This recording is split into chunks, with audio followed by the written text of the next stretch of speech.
Άμορε χαμένο. Ρε Μιλότουχλε, πού ήσουνα? Σε έψαχνα τόση ώρα. Και εγώ σε έψαχνα, Λελοβίτη. Εσύ δεν μου έκανες τις φάρσες εχθές.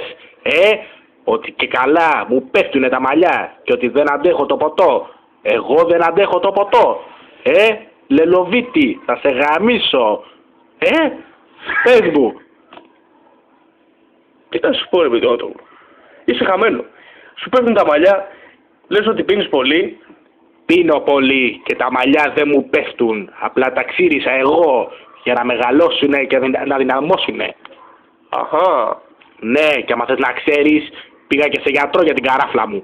Πήγες σε γιατρό? Α, είσαι χαμένος εσύ τελείως. Δεν είμαι χαμένος. Σε 6 μήνες. Α, να σου πω, θα βάλεις κανένα σφινάκι να κεράσεις, γιατί δεν έχω λεφτά. Ούτε εγώ έχω, τα χάλασα όλα στον Ντέρι. Πήγα στον Ντέρι και μου πιάσε τον κόλο. 3 μπουκάλια, 80 ευρώ. Καταλαβαίνεις, δεν έχω λεφτά καθόλου. Εγώ πήγα στον αδερφό Δούβρη. Μας έβαλε εκεί 3 υποβρύχια και μας πήρε 35 ευρώ. Τώρα δεν έχω τίποτα. Μωρέ χαμένο. Μιλότουχλου, να σου πω, θα πάμε σήμερα γκάζ ή θα πάμε στον αδερφό Δούβρη?